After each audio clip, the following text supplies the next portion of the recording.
Welcome to another edition of Hollywood Kitchen. And today we have got a new guest, my friend, artist and dancer, Susie Schwab. And we're going to talk about the life, the career, and the food of Halloween goddess Yvonne DeCarlo. Our favorite Munster housewife. Our favorite Munster housewife. And that is actually how I encountered her. I was obsessed with the Munsters and the Addams family, as I think we both were as kids. I remember spending so much time wondering how I could possibly get them to live on one side of my mom and dad, and then the Munsters to live on the other, like Addams family, Munsters, and then my parents, so I could go back and forth between the three. That would be perfect. I actually grew up on what had been a graveyard. My house was built upon a graveyard where only the stones were moved. Wow. Almost like Poltergeist, really. Yes. Wow. So it's no accident that we fell in love with her. And I loved her because she was goth and she was glamorous, but she was also incredibly funny. Yes. And such a good mom. So kind. Yeah. And I also loved her fashion. There's one Munsters episode where she does a fashion show, and I never forgot this, seeing as a little girl, where she models this cape made of coffin lining and this runched fabric. I have fantasized about having a runched coffin fabric cape ever since then. It has yet to happen, but someday, fashion goals. I don't have that, but I have dresses made like that. And I have at least probably 20 vintage capes in my room right now. Ooh, and I do love me a good cape too. So I think that from a very early age, it is safe to say Yvonne DeCarlo had a major impact on us both. Absolutely. On us both.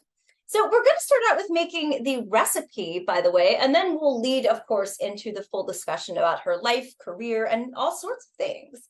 So today's recipe comes from this cookbook called Recipe of the Stars, and it's by the Western Holly Company, which I think is a company that made propane stoves. So, and this is dated probably, I suspect, around the mid-40s. In any case, this is the cover of the cookbook, and this is the recipe that we are about to make. And this is called the Yvonne DeCarlo, the Salome salad. A real delight. A real delight. We will be the judges of that. Yes. We will be the judges of that. Okay. It says, the dressing will do for your salad what costuming does for a star. If only. I have high hopes for that. That's setting the bar pretty high. Okay, it says 1 can of tomato soup. So we've measured that out here. 1 can of tomato soup in here. Okay. 1 cup of salad oil. Now, we were not totally sure what salad oil was, but Susie had some olive oil. Mm-hmm. Sounds about right. We're making do. We're making do, which is honestly what they would have done at the time. So we're going to add our salad oil, right? Oh, it makes, you want to show the camera? Yes. Oh my gosh, it's making this crazy, like, I'm not sure if you can. Almost lava rock kind of thing. Beautiful. And like, oh my gosh, that's pretty cool. I could stare at that for a long time. Okay, so we add the salad oil. We have 1/2 cup of vinegar. So I've already measured that out. By the way, Susie had these heart-shaped measuring cups, and I said, perfect. We love Yvonne DeCarlo. Yes. Okay. And then we have 1/2 teaspoon of sugar, 1 teaspoon of pepper, 1 teaspoon of salt. So I measured all 3 of these out in this little thing. We're going to dump it all in here. And then 3 cloves of garlic. This is going to be pretty darn spicy with all this garlic, but we're going to see what happens. Being a vampire myself, I'm not usually this close to garlic, but for Yvonne, I will do it. For Yvonne, we will do anything, actually. Let's cut a little bit of it back. We'll save some of it here. See what happens. Okay. And then we have 1 tablespoon of paprika. So I'm going to put the paprika in here. And we already put Worcestershire sauce in there originally, so we're good on that. Okay, but we're going to stir this up and see what colors and things it turns into. Yes. It's already kind of got this black sort of orange swirl, which I'm liking. It looks Halloweenish. It's very Halloweenish. Okay. We ourselves are very Halloweenish. We ourselves. We both love Halloween. It's our favorite season of the year. We love cemeteries. We love horror. So we're very happy these days. Okay, so I'm going to stir this up. It says pour a desired amount into a salad bowl with chopped fresh with garden green onions, radishes, and sections of tomatoes and shredded romaine of hearts and lettuce. The remaining dressing may be kept in the refrigerator for further use. So let's pour some of this salad dressing in here. It is beautiful. It is beautiful. I myself am too guilty sometimes of accidentally soaking my salad in dressing. So I'm trying not to do that. And then I'm just going to throw a handful of these lovely tomatoes. Yes, we have some beautiful little mini tomatoes. All right. And we are going to see what that does. Now, the caption here with Yvonne DeCarlo, by the way, she's in a backless evening gown cooking at the stove. Which, don't we all do that? It says, elevated to stardom in the picture Salome When She Danced. Yvonne DeCarlo is one of Hollywood's most versatile actresses.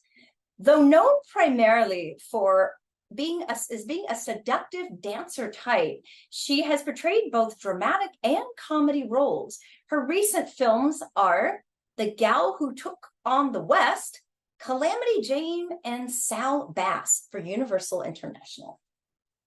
All right. So we can stir this and then put it on our plates here. Yes. And we have appropriate Halloween themed, almost a Munster's house on our plate. Which we love. Yay. And I also don't have plates that are not Halloween themed. So this is as it should be. This is as it should be. Okay, so we will go ahead and start and take a taste of see how this turned out. I hope it's not too soggy. Well, I think it's going to be okay. It's going to be delicious. All right. If my salad tongue would cooperate, that would be nice. Yes. So we've kind of established that we both learned about Yvonne DeCarlo, of course, through her iconic role in The Munsters. But, okay, so here's the final product, showing you right here. Yes. So the one thing that we were talking about, Susie, and preparing for this episode is Yvonne DeCarlo's trajectory. Because if you had asked young Yvonne DeCarlo, what do you think you're going to be someday? I pretty much doubt she would have said, oh, yeah, an iconic housewife that happens to be a monster. Yes. I'm kind of thinking that would not have been her answer. So like many of us, her life has taken some unexpected twists and turns. So she was born September 1st, 1922. Last year was her centennial. She was born in Canada. And tell us what you know about Yvonne's life and early career.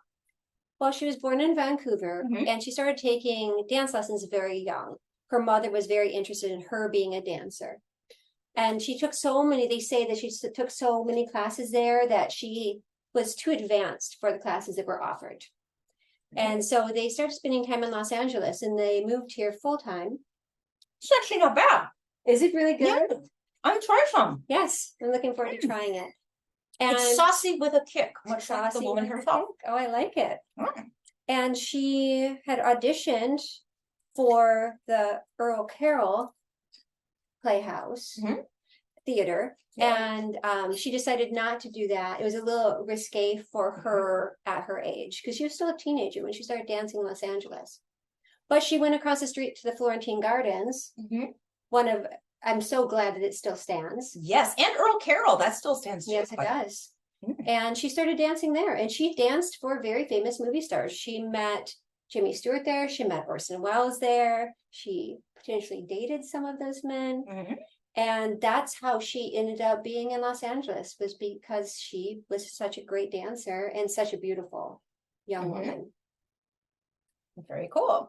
And you often have a time when you've got a single mother and the mom is kind of looking at the daughter to sort of fulfill the ambitions that... Classic Hollywood story. Classic Hollywood story, for sure.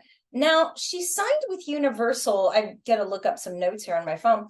When I first fell in love with Yvonne was obviously because of the Munsters. But when I was in college, I was pretty blown away when I discovered her in a series of film noir, including Crisscross and Brute Force. Yes. And I was like, that's Lily Munster. So it kind of blew my mind that there was indeed more to her as an actress. And Crisscross is one of my favorites because I love Dan Duret. And she is so vicious in this movie. She really is. Like, she is a great femme fatale. Excellent. And then due to her dancing, and she had an exotic look to her. Like she didn't look like the clean cut all American girls, not like say Lana Turner. She had Yvonne had an edge to her. So she was cast because of that in some more exotic roles. So tell us about some of the exotic roles, including Salome, because this recipe was called the Salome salad. Well, to add a little tiny drop of personal history, yes, I myself have a history of being a burlesque dancer. And I started my dancing lessons at 1.5 years. Oh, wow. So I have that similar background with Yvonne. And I love burlesque history. And I particularly love the story of Salome. So I have a few things just to show. I would love that. So this I purchased for myself in college. And it's Oscar Wilde's bound version of his play, Salome, with the illustrations are by Aubrey Beardsley. And there's actually a picture of Salome, the drawing of Salome on the cover. So it's a very famous version of it with really beautiful illustrations inside with classic Aubrey Beardsley, if you're familiar with any of his work. I showed a few of those to the camera. Yes. So very pretty. Here are some. Into a few of them. And a friend of mine has illustrated me as Salome. I'll have to send that a picture of that. I would love to see that. Yes. And I'm a record collector, also an all vinyl DJ. So here is the insert for one of my Salome albums, also with Aubrey Beardsley illustrations. And Salome, when she danced, came out in 1945. So we're pretty sure that's the date of this recipe and the cookbook as well. Yes, that makes sense. They would come out as publicity. Oh, yeah. Time. Promotion for sure. Okay. And she also starred in Westerns, including Frontier Girl. She was in The Song of Scheherazade. Yes. She was in a movie called Slave Girl and River Lady, Casbah. It definitely seemed like they really drove home the exotic thing. Yes, they definitely did with her. Which leads me to wonder how she kind of got from some of these roles, because you see her in some of these exotic temptress type roles, and then to see, excuse me, I have the hiccups, to see her go from like exotic temptress to monster housewife. It's like, how did that transition happen? Yes. So it's interesting. And I've heard, though I'm not sure that it's actually fact, that when she first was going to join the cast, her male castmates were unsure how she would fit into that role because that's what they'd already seen her as, her roles in film. And then, of course, they fell in love with her because she's so amazing as Lily. Oh, yeah. I think a lot of times in Hollywood, when people see you as one thing and you're great at it, they can't see you as something else. And we see that all the time with the monsters, Bela Lugosi, Boris Karloff.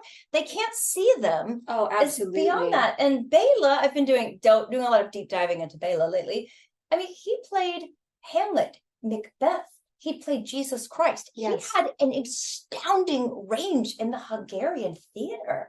But once he played Dracula, it's like, that was it. Nobody could see him as anything else except Dracula or some variation thereof forever after that. And it's really got to be frustrating creatively when you get shoehorned that way. It does have to be. And we know that even from being Valentino fans. Yeah. The same kind of things happen with him. If you look outside of this very small window, then you were cast as a villain or a temptress or something, a monster.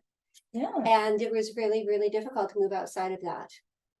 Yeah, and it's just so short-sighted. But then on the other hand, you think, okay, so whenever, like, say, Mary Pickford tried to move out from being the little girl with the golden curls. Yes. When she did a movie like Rosita, it didn't do as well. So it was sort of like, I wonder how much of it is the blame goes to the studio chiefs, but how much of it goes to the public? Because once they fall in love with someone as a thing, they don't want to accept them as anything else. Yes. So it's kind of, the sword has a lot of edges. It does. It does. For sure. But did she rise above that? She rose above it. Oh my gosh, did she rise above it? Yes, absolutely. So what other records do you have in your collection? Well, mentioning Scheherazade, I do have that amongst my collection. I have lots of burlesque themed albums. This is actually one of my favorites. It's how to strip for your husband and how to belly dance for your husband. And it does have the actual pamphlet with instructions to do that. That's awesome. The pamphlet is pretty funny. It doesn't always That come is with great. that. And then I have some other burlesque, because when we think about burlesque now, a lot of times people just think of women dancing, and that's not all that was under that heading of burlesque. So that's comedians and other kinds of performers. But now when we think of burlesque, it's the ladies only. Yeah. Although there's one burlesque show I go to, and they do have at least one or two male performers. They call it boylesque. Yes. But that is kind of a thing. But I know what you mean, though. It is primarily... But it used to be comedians and other entertainers in between dancing. Kind of more like a vaudeville. It was, yes. Definitely. Vaudeville, yes. Vaudeville thing. So I'm going over her filmography. So I think I'm trying to analyze, like, okay, when did that transition happen that she kind of got to do other things? So let's see. She was in the 10 Commandments in 1956. That was actually my first introduction to her. And she is so good in that film, which is packed with stars, by the way, and so many stars. And she still manages to stand out. She does, yes. She does, which is not an easy feat. And yes, it is an exotic movie, obviously, but she kind of really stands out amidst this giant DeMille production, for sure. And then, let's see, she was in Band of Angels, and then she started transitioning into television in the early 50s, which that was probably brave too, because I don't know, there were probably some mixed feelings in Hollywood about television. I think some stars might have gone, hey, work, I'll take it. And other stars were like, that's a step down. Exactly. So I think there was probably a stigma around that time for stars who maybe were considered slumming it if they did television, and stars that saw it as another platform for opportunity. And also some were afraid because once you go on TV, maybe you won't be in a movie again. Well, that's another problem that I think a lot of actresses face too, is playing the mother. Because there's quite a number of actresses I've heard about over the years that they didn't want to play a mom because they figured the minute they played someone's mom, they had no sex appeal, no romance. They were kind of forever the mother. And to a degree, I think Mary Astor fell into some of that. I mean, she was playing Judy Garland's mother, like as early as like the mid 40s. It's kind of crazy. So, and to me, that's kind of I think a lot of them saw it as a point of no return. Like once you have gone down that road, there's no coming back. So it's interesting to me that the role as a mother was kind of the role that made her in a lot of ways. She's the reason, that's the reason that most people do know her now. Yeah. Oddly enough, she kind of defied the odds there. Because even if you don't know her name, if you say Lily Munster, everyone knows who you're talking about. Oh yeah, so iconic. And I'm looking here. She was on Bonanza. Yeah, I remember that too. Death Valley Days. She did a lot of Westerns before she went in that direction that we know her from. And, doing TV, that could have been a really good way also to get people to see you in a new light, too. And go, hey, I'm not just the exotic dancer type. I can go do this or that. And kind of a way to expand your range as an actor. We know that with Barbara Stanwyck, who had a huge range, but she did transition into Western roles. So it wasn't, I don't think, uncommon for women to do that. Oh, definitely. And then the Munsters came in 1964, which...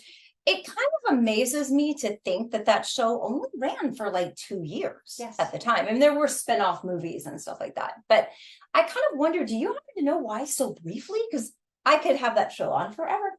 I actually don't know exactly why briefly. I know they had some cast changes. Marilyn, more than one. And I'm not sure how appreciated it was. I know that there was competition with Addams Family. Yeah. So how many TV monsters at that time were going to stay on the top of the ratings? But I mean, yes, I've watched them over and over. You know what always makes me laugh about the Munsters is how Marilyn, the one that's the platinum blonde Marilyn, it's obviously a Marilyn Monroe type. She's like the one that, I don't know about that. They treat her like she's the weirdo. And they're like feeding dragons under the staircase and making these crazy things. And they're the normal ones.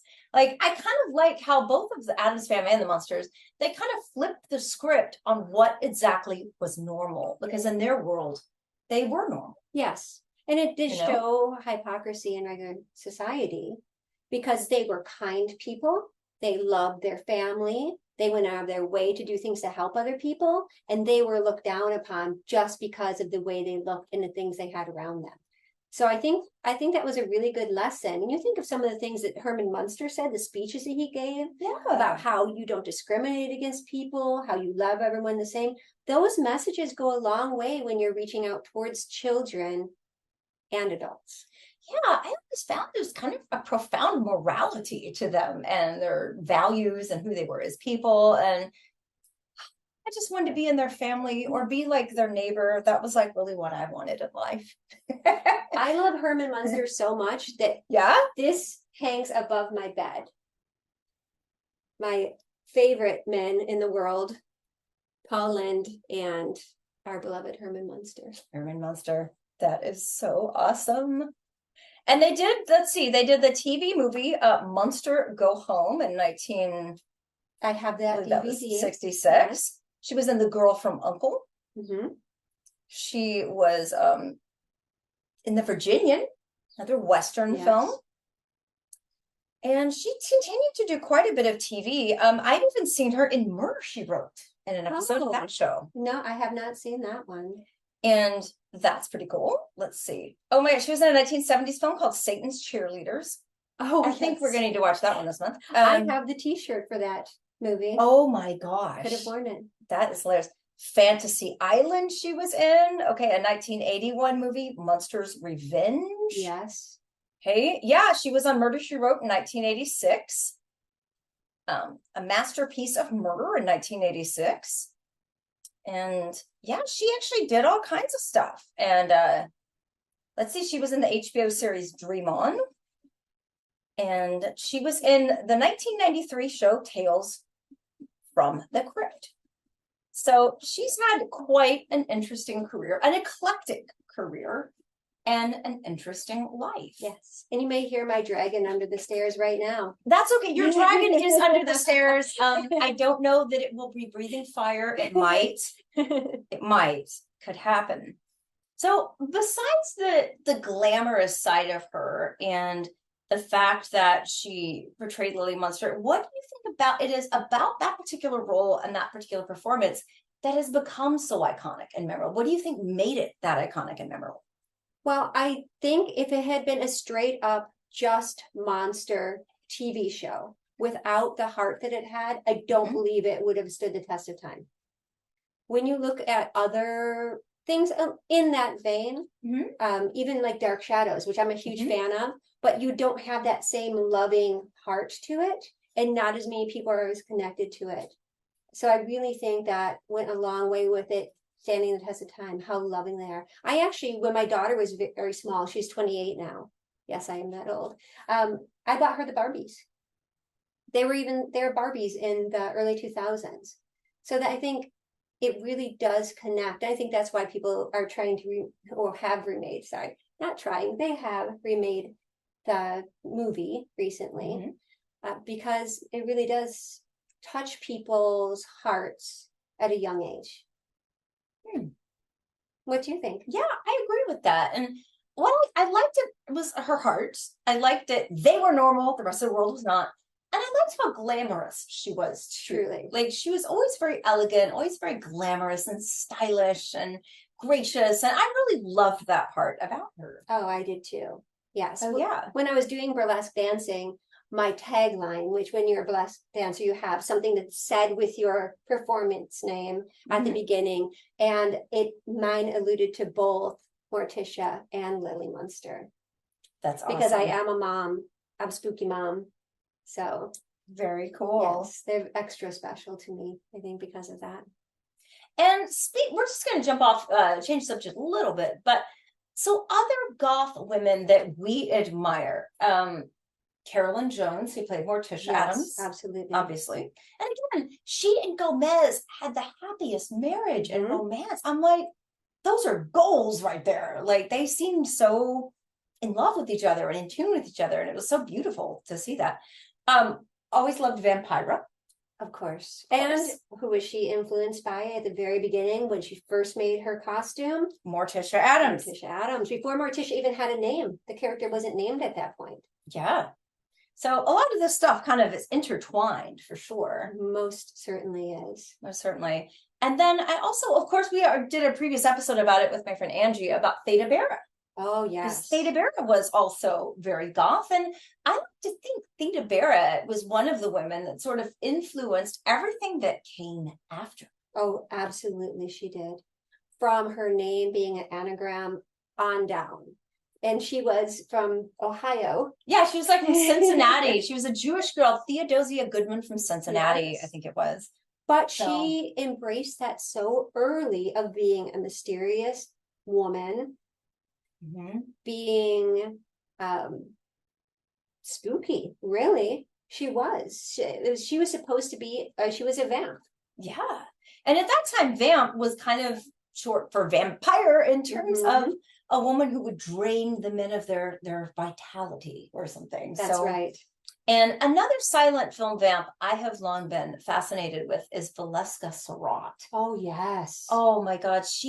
For those who don't know, Valeska Surratt was a stage actress, very, very goth, like unbelievably goth. Look her up. Look up her images. Google that stuff. And she only made like 10 or 11 movies. Not one single one of those movies survives today. And to be honest, that kind of kills me. Yes. But I love the images. I have so many images of Valeska Surratt on my iPhone, I admit. I do too. We're cut from the same goth cloth. Yes, yeah. Because there's something so arresting about them. And the day we're shooting this in advance, by the way, because Susie and I are very, very busy in October. So we have to do these things early. And one of the things that today is actually September 29th that we're filming this, i.e. National Silent Movie Day. And I love silent film, as I know you do as well. And to me, I feel like a lot of these stars kind of got forgotten on the trash heap of history. Sound came and the world moved on. And a lot of these stars just didn't get to move on with it for a variety of reasons. And they kind of just they died in obscurity, largely forgotten, even laughed at in some cases. And I just have so much love in my heart because they were pioneers. They were innovators. They were trendsetters. They were artists that were literally laying the first bricks upon which everything else was built. Yes. Because there is no Morticia without Valeska Surratt. There is no Lily Munster without Theda Bara. I mean, there's just, to me, it all builds on each other. Absolutely. And we actually became part of each other's orbit before we met because of silent movies. Yes, because when I first moved to Los Angeles in 2000, I didn't have any friends at that point. And every night when I got off work, I'd just go sit in the silent movie theater on Fairfax, rest in peace, that original theater. And I would just sit there and it was kind of my little refuge from the world. And I'd sit under Valentino's picture and I felt so happy just to sit in the dark and see these wonderful movies every night. I was there like 5 or 6 nights a week but you were there too. And we just never met. I volunteered every Wednesday when they would play silence and sometimes other times too, but every Wednesday I was at the door taking tickets. So we just passed each other and sat close to Valentino and watched the same movies and never talked to each other. Kills me. I usually was coming in late from work and I was usually so stressed that the silence kind of had this calming effect on me. Like something about when those lights went out and that projector cranked up, I just felt like, okay, I'm going to be okay now. And I would go to these Zen kind of states almost, And then also you were spending time in Hollywood Forever where I was schlepping around probably giving tours. Since 1998. I've been going there. I started there in 2002, but I'm sure I probably was I was constantly there. And actually, because of Valentino, because I would go to the memorial services and sometimes Carrie would speak. So I was then aware of her being a lady in black. Thank you. And so during the pandemic, I think was when we actually really connected. Yeah, on social media, I think on Facebook, actually. Yes. Yeah. And because I admired what Carrie did for the cemeteries, and I'm my family, long history from my great-great-grandfather being a grave digger to my mother working in funeral homes and everything in between. So many members of my family own funeral homes and many things. But I really respected what Carrie did because it combined my great loves of movies, of Hollywood history, and of the cemetery. So I made her a mask during the pandemic. It's a peacock face mask. I hand painted it and sewed it for her. And that's since then, Carrie's one of my best friends. I know, I love you. So yay. And we go sit right when you moved back to LA, Close Up and I were kind of your welcoming committee. Absolutely. I have a framed photo of Close Up. I have actually a shrine to Close Up, the cemetery cat.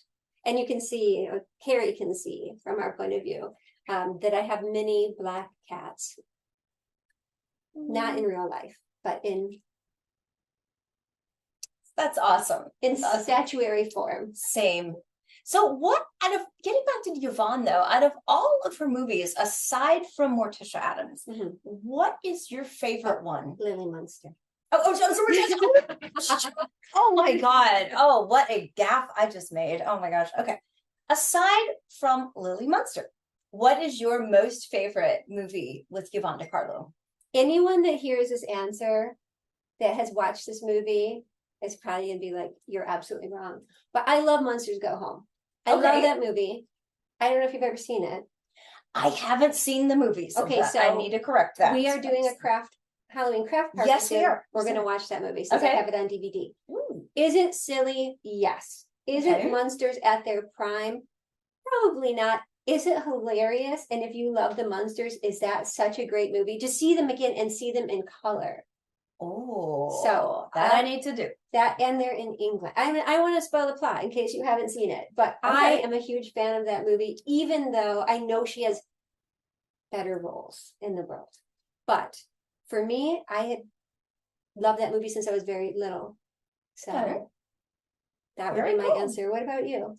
I think, well, aside from loving classic horror, which you know I do, I'm a big film noir junkie. Oh, yes. And when I saw her in Crisscross, I mean, she does a very sexy dance in a downtown nightclub with a very young Tony Curtis. Yes, she does. And then she's the girlfriend of Dan Duryea, who does not treat her well. And then she goes to Burt Lancaster, who she does not treat him well. So it's like this cycle of vicious, manipulation and greed and violence going on. But she's so good. She's so good. Movie. I mean, a man eater. Yeah, and I just, out of all the films I've seen her in, and the exotic ones are fun. Don't get me wrong; they're colorful, they're beautiful, they're a lot of fun.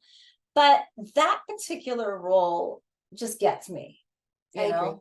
She was able to show a different range than just being. Sometimes she was a costume. Not that she didn't shine through that, but she was really there to be in a, the sexy girl. Yes. The pretty girl. And to me, in Crisscross, she could give Barbara Stanwyck or Joan Crawford or the best of them a run for their money. And those are my favorite kind of movies. Same. So that, to me, that was like a impressive performance to me. Mm-hmm. I didn't choose that answer purposely because we would have the same answer. But you can't go wrong, I think, with anything that she does. Very true. So yeah, I'm even wearing my I made myself a Lily Munster dress. Show the camera. See if I can. We're in a small little space back here, but I have my Lily Munster dress that I made out of a vintage nightgown. I love it so much. And let's see. So Yvonne DeCarlo had a pretty long life. She lived to be about 84 years old, and she's still remembered today. I mean, granted, it's primarily for the Munsters, but still, I think it's better to kind of have one thing you're remembered for than maybe nothing at all. So I think that her legacy is strong. I think the Munsters, they kind of may drift out of popularity, but they drift back in because I think a lot of these things kind of tend to go in cycles.